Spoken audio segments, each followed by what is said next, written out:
Good morning. मैंने last time आपको पढ़ाया था सैम्पलिंग, निदर्शन। मैंने तुम्हें बताया था निदर्शन, अगर हम सामाजिक अनुसंधान के क्षेत्र की बात करें तो उसमें दो प्रकार से आंकड़ों को लिया जाता है, एक संगणना विधि और एक निदर्शन विधि। दोनों पर हम विस्तार से बात कर चुके हैं। संगणना विधि सेंसस मेथड, जिसमें संपूर्ण का अध्ययन किया जाता है, और निदर्शन मेथड, निदर्शन विधि जो होती है उसमें हम शब्द में से कुछ का चुनाव करते हैं। जैसे मैंने तुम्हें एग्जाम्पल भी दिया था कि जब हम बाजार फल खरीदने जाते हैं तो हम हर फल को चख के नहीं देखते, सिर्फ किसी एक फल में से कुछ उसके पार्ट को चख के देखते हैं और हम अंदाजा लगा लेते हैं फल जो है मीठे हैं। इसे हम कहते हैं सैम्पलिंग। ठीक है, जिस प्रकार जैसे चावल पकाते हैं तो हम जब चावल पकने वाले होते हैं एक चावल को देखते हैं, पक गए, तो हम उससे अंदाजा लगाते हैं कि पतीले में सभी चावल पक गए होंगे। क्या हम सबको देखते हैं? तो इसे कहते हैं सैम्पलिंग। कुछ को देखना फिर संपूर्ण पे उसको लागू कर देना, ये सैम्पलिंग। और सैम्पलिंग की डेफिनेशन की यदि हम बात करें, समग्र की सभी इकाइयों में से कुछ का प्रतिनिधित्व, इसका हमने इसकी डेफिनेशन के रूप में लिया था। आज आता है टाइप ऑफ सैम्पलिंग, यानी निदर्शन के प्रकार। देखिए, निदर्शन कई प्रकार का होता है। जो सबसे इंपॉर्टेंट आता है वो आता है दैव निदर्शन, जिसे हम कहते हैं रैंडम सैम्पलिंग। इसको दैव निदर्शन को संभावित निदर्शन भी बोलते हैं, संभावित निदर्शन। देखिए, वास्तव में निदर्शन का अर्थ चुनने से भी लगाया गया है, चुनना। ठीक है, मेरे पास 2 किताबें हैं और मुझे क्लास में मौजूद 50 बच्चों में से किन्हीं 2 बच्चों को वो किताबें देनी है। एक तो मेथड होता है जो मुझे मेरी पसंद के हों, उन 2 बच्चों को मैं किताबें दे दूं, लेकिन ये हम जस्टिफाई नहीं कर पाएंगे कि जो मेरी पसंद है वो संपूर्ण क्लास की भी पसंद होगी या कोई और भी इनको पसंद करता होगा। तो ये एक तरफ से जस्टिफिकेशन नहीं देता कि जो मैंने 2 बच्चे का चयन किया वो सही है। अब मैं रैंडम सैम्पलिंग के माध्यम से आपको बताऊंगी। रैंडम सैम्पलिंग यानी दैव निदर्शन, इसे संभावित निदर्शन या इंग्लिश में प्रोबेबिलिटी भी कहते हैं। अगर आपने मैथमेटिक्स किसी का रहा हो तो प्रोबेबिलिटी एक आपने चैप्टर पढ़ा हो, प्रायिकता। उसमें क्या होता है, सभी के चुने जाने की समान संभावना होती है। जैसे मैंने अभी आपको एग्जांपल दिया कि मेरे पास 2 किताबें हैं और मुझे अपनी क्लास में मौजूद 50 बच्चों में से 2 बच्चों को वो किताबें देनी है। तो अगर मैं अपनी पसंद के बच्चों को दे दूं तो सबसे बड़ी बात, वो सभी के आने की समान संभावना थोड़ी ना है। उसमें तो जो 2 मेरे पसंद के हैं मैंने उनको दे दी। लेकिन दैव निदर्शन विधि कहते हैं ऐसी निदर्शन की विधि जिसमें सभी इकाइयों के, जो भी इकाइयां हैं, सभी इकाइयों के चुने जाने की समान संभावनाएं होती हैं। समान संभावनाएं मतलब 50 के 50 बच्चों में से किसी का भी नाम आ सकता है। जो दैव निदर्शन है, दैव निदर्शन के 4 प्रकार हैं, लॉटरी प्रणाली, कार्ड प्रणाली, टिकट प्रणाली और ग्रिड प्रणाली। देखिए, सबसे पहले हम आते हैं लॉटरी प्रणाली। लॉटरी का आपने कभी नाम सुना है? ऐसा लग रहा नहीं सुना है। कहाँ सुना है? कोई एक बताए। हाँ हिमानी बताओ, कहाँ सुना है? मैम जैसे कहते हैं कि लॉटरी लग गई किसी, उसमें मतलब कहीं नाम लिखा रखा था और वहां तुमको इनाम मिल चुका है। लॉटरी लग गई, कहाँ सुना है? इसी तरीके से तंबोला खेलते हैं, राइट। देखिए, हम बात कर रहे हैं लॉटरी प्रणाली की। लॉटरी प्रणाली संभावित निदर्शन की एक ऐसी प्रणाली है जिसमें सभी पार्टिसिपेंट जो प्रतिभाग करेंगे सबके चुने जाने की समान संभावनाएं होती हैं। कैसे वो चुने जाने की संभावनाएं कैसी होती हैं? जैसे हमारे पास, मैंने अभी बताया तुम्हें, मेरे पास 2 किताबें हैं, 50 बच्चे हैं। अब मैं अपनी पसंद के बच्चों को ना लेकर 50 बच्चों के नाम एक चिटों में लिख लूं। रोहित, शिवानी, नितिन, मीनाक्षी, मुस्कान, हिमानी, ठीक है, सबके मैंने नाम लिख लिए पर्चियों को मोड़ दिया। मेरे पास एक डिब्बा था, मैंने सारी पर्ची उस डिब्बे में डाल दी। अब मैं उस डिब्बे को खूब जोर जोर से हिलाऊंगी, सबको मिक्स कर दूंगी। फिर मैं कहूंगी अंजलि इधर आ, इसमें से 2 पर्चियां उठा। अंजलि ने उसमें से 2 पर्चियां निकाली, 1 2, नाम आया भगवती का और नितिन का। तो किताब किसको मिलेगी? भगवती को और नितिन को। ये है जस्टिफाइड मेथड, इसे कोई चैलेंज नहीं कर सकता क्योंकि इसमें सभी के चुने जाने की समान संभावना थी, सब बच्चों के चुने जाने की। उसमें नाम मीनाक्षी का भी आ सकता था, उसमें नाम अंजलि का भी, हिमानी का भी, सबका आ सकता था। लेकिन किस्मत कहते हैं ना, इसलिए लॉटरी प्रणाली को किस्मत प्रणाली भी बोलते हैं, लॉटरी मेथड। अगर हम इसका एग्जाम्पल देखें तो बड़े बड़े शहरों में डेवलपमेंट अथॉरिटी के जो फ्लैट्स, जमीनें होती हैं, वो लॉटरी प्रणाली के माध्यम से निकाली जाती हैं। उसमें ये होता है जैसे आपका नाम, आपने फ्लैट के लिए आवेदन किया, 100 फ्लैट हैं और आवेदन आए हैं 20,000, तो 20,000 पर्चियों को बना लिया जाता है, डब्बे में डाल लिया जाता है और जब सारी जनता सामने मौजूद होती है उनकी उपस्थिति में 100 पर्चियों को निकाला जाता है। जिनका नाम उस पर्ची में लिखा होता है वो विजेता प्रतिभागी होते हैं। इसे कहते हैं लॉटरी प्रणाली। तो इसको अनुसंधान के क्षेत्र में भी मैं बताऊंगी। जैसे हम सामाजिक अनुसंधान के क्षेत्र में कोई रिसर्च करना चाहते हैं और हमने लिया पर्वतीय महिलाएं, हम एक गांव में गए, गांव में हमें 50 महिलाएं का रजिस्टर आंगनबाड़ी का मिल गया। अब हम ये सोच रहे हैं हम इन 50 महिलाओं में से हमें 25 महिलाओं का चयन करना है, ठीक है, हमें 25 महिलाएं लेनी है, किसके लिए? अध्ययन के लिए। तो हम सोचे 50 ज्यादा हो जाएंगे, 25 का करेंगे तो सफिशिएंट रहेगा। तो हमने आंगनबाड़ी के उस रजिस्टर में से 50 पर्चियां बनाई, पर्चियों को डब्बे में डाला और 25 पर्चियां निकाल ली। इसमें यह भी नहीं हुआ ये मेरी मौसी की भाभी है, इनके घर चली जाऊंगी मैं, ये मेरे ताऊ जी के बहू है, इनका घर, ऐसे नहीं। इससे जस्टिफिकेशन नहीं आता, न्यायपूर्ण चुनाव नहीं होता। उसमें क्या आता है? दोहराव आने की संभावना रहती है। और यदि हम इन मेथड्स का प्रयोग करते हैं तो ये बिल्कुल, जिसे कहते हैं ना, बिल्कुल जस्टिफाइड होते हैं, किसी का ऊपर नीचे नहीं होता, किसी को वरीयता नहीं देते, ये पूरे जस्टिफिकेशन होती है। तो ये होती है लॉटरी प्रणाली। दूसरी है कार्ड प्रणाली, कार्ड मेथड इसको बोला जाता है। कार्ड मेथड क्या है बच्चों? जस्ट लाइक लॉटरी प्रणाली। जैसे लॉटरी प्रणाली में क्या हुआ था, हमने नाम की पर्चियां बना ली थी, कार्ड प्रणाली में हमने उन्हें 50 नंबर दे दिए, 1 2 3 4 5 6 7 8 9 10, और 50 नंबर को 50 कार्ड पे लिख लिया, उन कार्डों को डब्बे में डाला, और यदि हमें 2 किताबें हैं, 2 कार्ड निकाले, उन बच्चों को किताबें दे दी। तो ये जस्ट लाइक लॉटरी प्रणाली और कार्ड प्रणाली दोनों एक जैसी हैं, ठीक है। एक है टिपिट प्रणाली। टिपिट मेथड को थोड़ा समझना। एक टिपिट नाम के व्यक्ति थे, उन्होंने एक 4 अंकों वाली किताब बनाई हुई। 4 अंकों वाली किताब का जैसे एक पन्ना है, एक पन्ने पे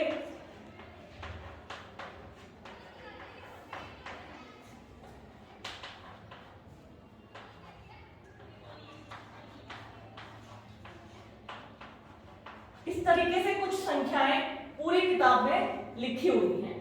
ये टिपिट मेथड है। अब आपने चुनाव करना हुआ, वही आपके पास 50 लोग हैं, 50 महिलाएं हैं, उस 50 में से आपको चयन करना है 25 का। तो उन 25 का चयन कैसे करेंगे? उस किताब का कोई भी पन्ना खोलेंगे तो इस तरह की लाइन लगी हुई आएगी, 4-4 संख्याओं वाली। आपने किताब का पन्ना खोला तो पहली संख्या क्या आई?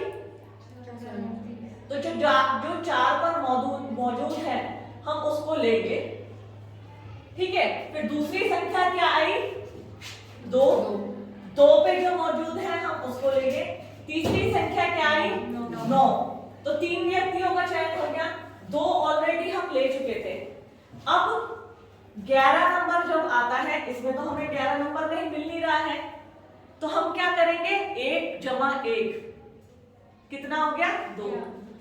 11 का 11 को जो जैसे 11 लिखा है बेटा, 11 12 13 14। अब 1 और 4 कितने होते हैं? 5। 3 और 1 कितने होते हैं? 2 और 1 3। एक और एक दो, तो अगेन हम 11 नंबर को ले लेंगे।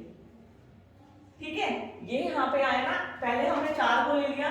देखो हमने मेरे पास 1 2 3 4 5 7 8 9 इस तरीके से 50 संख्याएं लिखी हुई है। ठीक है, इसमें हमने 4 को ले लिया, 2 को ले लिया, 9 को ले लिया, फिर अगेन 2 आया तो 1 और 1 2 11 को ले लिया। फिर 1 आया तो जो 1 10 नंबर होता है 1 + 0 कितना होगा 1, तो हम या तो इस पहले इस 1 को लेंगे, जब ये अगर खत्म हो गया तो 10 को लेंगे। फिर इसी प्रकार 9 आया, 8 + 1 कितना होता है तो हम 9। ये चुनाव की प्रणाली है, थोड़ी कठिन है। टिपिट मेथड इसको बोलते हैं, टिपिट प्रणाली। यदि आपको अध्ययन की इकाइयों का चुनाव करना है तो चुनाव करने के लिए आपके पास जैसे फॉर एग्जांपल 100 व्यक्ति हैं, अब आपको 100 व्यक्तियों में से चुनना है। या तो आप लॉटरी प्रणाली ले लो, सीधा 100 पर्चियां बनाओ, उन्हें डब्बे में डालो, डब्बा घुमाओ और 20 पर्ची, अगर आपको 20 अध्ययन के लिए व्यक्ति चाहिए तो 20 पर्ची निकालो। फर्स्ट मेथड ये हो गया। सेकंड मेथड हो गया कार्ड प्रणाली। कार्ड पे 100 अंक डालो, 1 2 3 4 5 6 7 8 9 10 100 तक, अप टू 100 तक नंबर्स डालेंगे, कार्ड को डब्बे में डालेंगे, 20 कार्ड निकालेंगे। थर्ड मेथड इज कार्ड टिपिट प्रणाली। टिपिट प्रणाली मैंने जैसा कि बताया है, एक टिपिट नाम के व्यक्ति हैं, उन्होंने एक 4 संख्या वाली पूरी किताब बनाई है, पूरी बुकलेट उनकी 4 संख्या वाली है। अब तुम कहने लगोगे कि मैडम यदि हम 23 या 33 या 49 इसको कैसे जस्टिफाई करेंगे? 49 को 9 और 4 कितने होते हैं 13, 3 और 1 कितने होते हैं? आई बात समझ में? मुझे पता है इसमें तुम कंफ्यूज होगे कि मैडम टिपिट प्रणाली को हम कैसे यूज कर सकते हैं। 1 से 100 तक की है, अब 99 आएगा, हमारा 99 आएगा तो 99 तो मैडम इसमें अगर हम देखो वैसे देखा जाए तो ये क्या है, ये भी जोड़े में है, ये भी है, अगर ये भी नहीं है सिंपल 4 है तो आपका कहीं ना कहीं 3 और 2 5 बनना है, तो जो 5 आएगा यहां से ले लेंगे। और कहने का मतलब सिर्फ आप एक पन्ने को खोलेंगे, उस पन्ने में कुछ संख्याओं को ले लेंगे, अब उस संख्याओं के अकॉर्डिंग अपनी लिस्ट में नंबरों को टिक करते जाएंगे। ये होती है टिपिट की प्रणाली।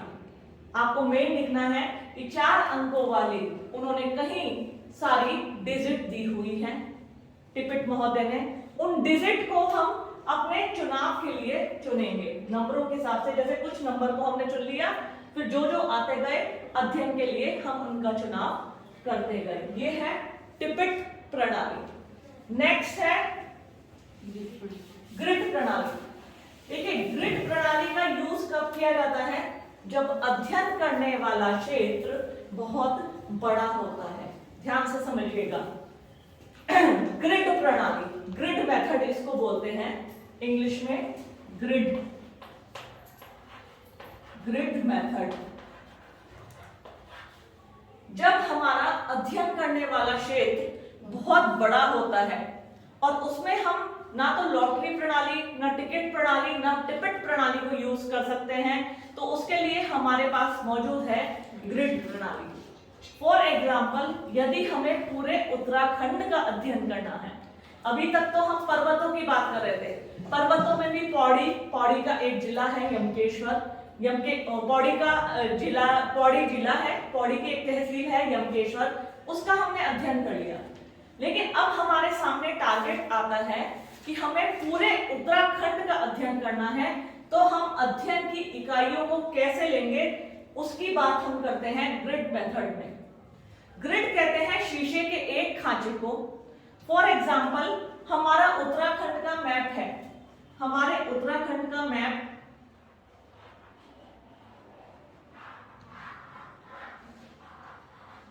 इस तरीके से आयताकार मैप है हमारे उत्तराखंड का। ठीक है, अब हमें पूरे उत्तराखंड का अध्ययन करना है। जैसे उत्तराखंड का मैप जिस आकार का है, इस आकार का हम एक शीशा लेंगे जिसका नाम हमने रखा है ग्रिड। हमने एक शीशा लिया, कितना बड़ा हो? मैप के आकार का। हमने एक चौकोर साइज ऐसे शीशा ले लिया, ठीक है। अब शीशे को हम क्या करेंगे, अगर हमने शीशे को कुछ समानांतर दूरियों पे बांट दिया, हर 2 फीट की दूरी पे, इस तरीके से, ठीक है, लाइनें खींच दी, सबका माप। अब हम कहेंगे जो इस एरिया में आएगा, इसमें इसमें इसमें इसमें इसमें इसमें इसमें इसमें इसमें इसमें इसमें उठा के इसको इस मैप के ऊपर रख देंगे। ध्यान से समझिए मेरी बात। जब अध्ययन करने वाला क्षेत्र का आकार बहुत बड़ा होता है तो उसमें हम ग्रिड मेथड को यूज करते हैं।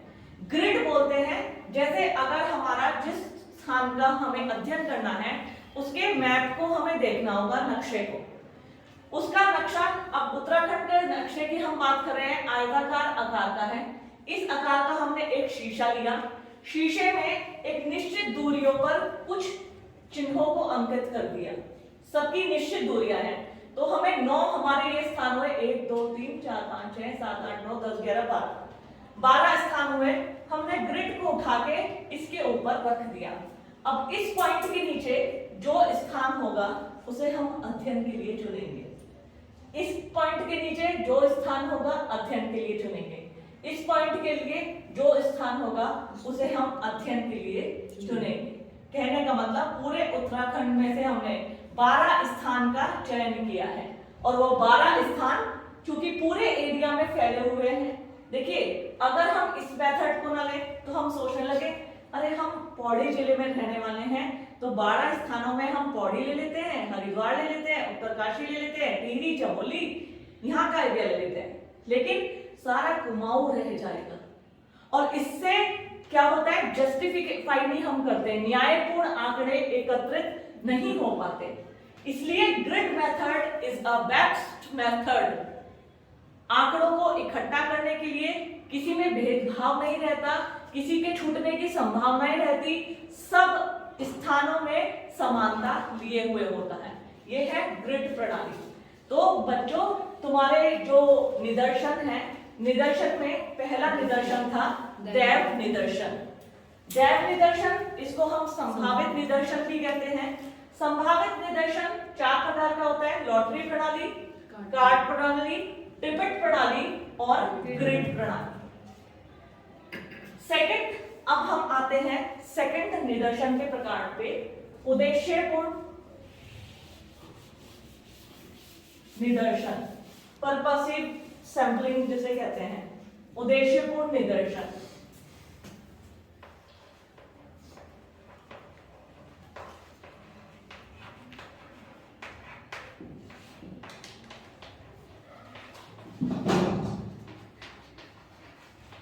उद्देश्यपूर्ण निदर्शन, पर्पसिव, अपने पर्पस को सॉल्व करने के लिए जब हम इकाइयों का चयन करते हैं। फॉर एग्जाम्पल, अभी तक तो हम संभावित निदर्शन की बात कर रहे थे, जो मैंने दैव निदर्शन बताया था, रैंडम सैंपलिंग एक तरह से संभावित निदर्शन, कि जैसे एक थैले में 4 लाल गेंद है और 4 काली गेंद है, तुम्हें एक चांस दिया जाता है कि तुम 2 बॉल निकालो, और मैं कहने लगूं कि हिमानी तुम 2 बॉल निकालो, दोनों लाल होनी चाहिए। क्या ऐसा पॉसिबल होगा?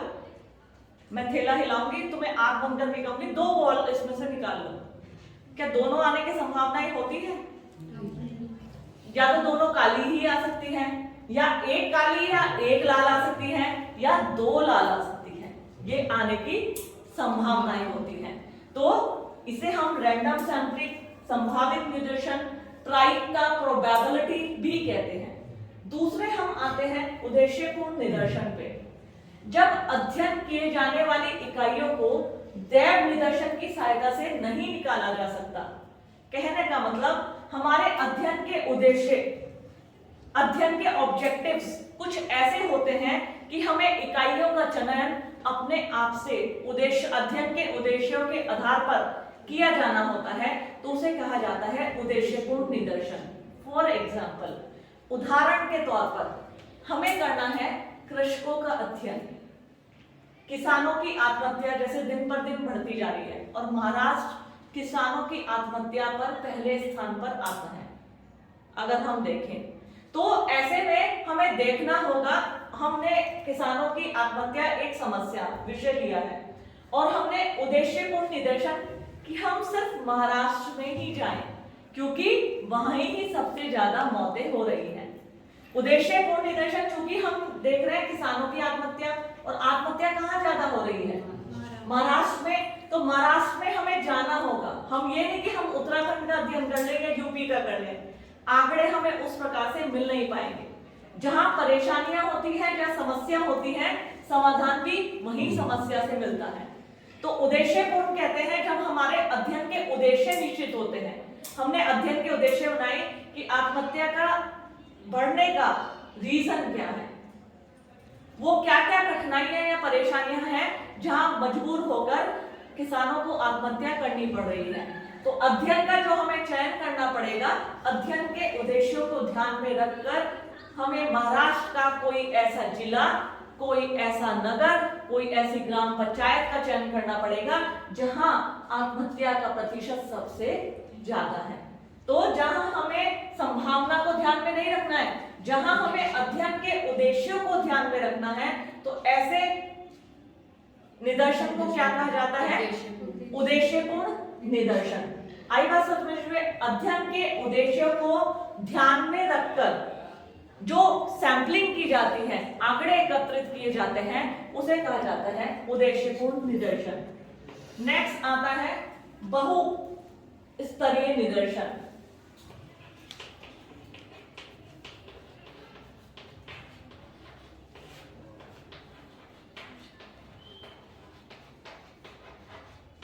बहुस्तरीय निदर्शन।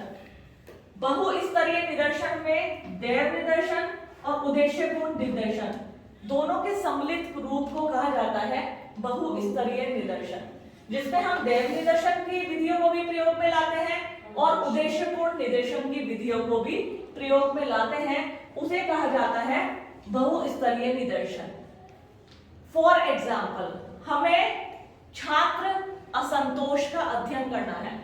विश्वविद्यालयों में छात्र असंतोष, तो हमें कहाँ अध्ययन करना पड़ेगा? विश्वविद्यालयों का। ऐसा तो नहीं है कि हम स्कूल कॉलेजेस में जाके अध्ययन कर लें, क्योंकि हमारा अध्ययन का जो टॉपिक है वो है विश्वविद्यालय में व्याप्त युवा असंतोष या छात्र असंतोष। तो हमें डिफरेंट यूनिवर्सिटी लेनी होगी।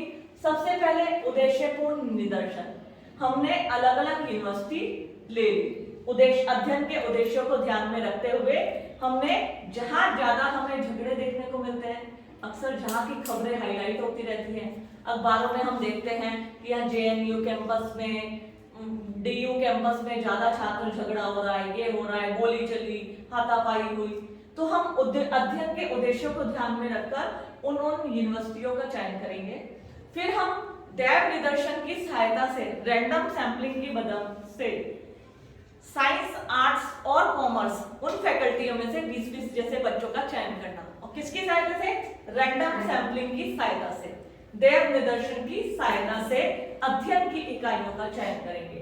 तो बहुस्तरीय निदर्शन, निदर्शन के उस प्रकार को कहा जाता है जिसमें अध्ययन की इकाइयों को बहुत सारे स्तरों में विभाजित किया जाता है, तब उनका चयन किया जाता है। फॉर एग्जाम्पल, जैसे विश्वविद्यालयों में व्याप्त युवा संतोष, पहले हमें विभिन्न विश्वविद्यालयों का उद्देश्यपूर्ण निदर्शन के माध्यम से चयन करना है। फिर हमें दैव निदर्शन के माध्यम से, कि विश्वविद्यालयों में सिर्फ एक संकाय तो होता नहीं है, कला संकाय, वाणिज्य संकाय और विज्ञान संकाय, शिक्षा संकाय, इस तरह के बहुत सारे संकाय होते हैं। तो उनको विभिन्न स्तरों में विभाजित करके दैव निदर्शन के माध्यम से इकाइयों का जब चयन करते हैं, तो ऐसे निदर्शन को कहा जाता है बहुस्तरीय निदर्शन। तो बच्चों, बहुत इंपॉर्टेंट क्वेश्चन है ये, आपके एग्जाम में आएगा ही आएगा कि सैंपलिंग किसे कहते हैं, सैंपलिंग कितने प्रकार की होती है। कई बार जो मैंने पैटर्न देखा है एग्जाम का, उसमें मैंने देखा है दैव निदर्शन को अकेले ही पूछा जाता है। दैव निदर्शन किसे कहते हैं, यह कितने प्रकार का होता है, इसके गुण और दोष बताइए। तो मैंने दैव निदर्शन को आपको बहुत डिस्क्रिप्टिवली पढ़ाया है। लॉटरी प्रणाली, कार्ड प्रणाली, टिकट प्रणाली, ग्रिड प्रणाली, फिर इसके गुण और दोष ये आप विस्तार से कर लीजिएगा। आज के लिए इतना ही। Thank you so much. बनी भी